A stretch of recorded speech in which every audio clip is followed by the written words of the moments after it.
Ito ay rated SPG, striktong patnubay at gabay ng magulang ang kailangan. Sa dami ng mga bodyguard ni Congressman Sibilya ay hindi kakayanin nila tanggol ang harapang laban.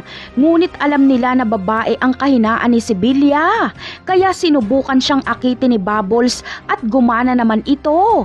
Ipinakita ni Bubbles na type niya ang congressman na ito at pumunta siya sa tagong lugar. Agad namang sumunod si Congressman Sibilya kay Bubbles at dito ay solong-solo na ni Bubbles si Sibilya at papaslangin niya na ito.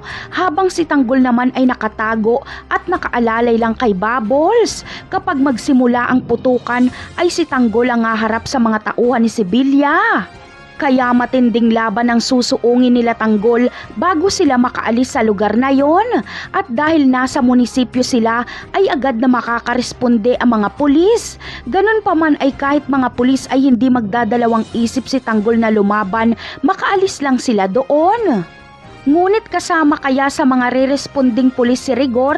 Malamang ay oo. Kaya posibleng muli silang magkaharap ni Tanggol. Kapag muling makorner ni Rigor si Tanggol ay hindi na magpipigil si Tanggol at manlalaban na siya kay Rigor.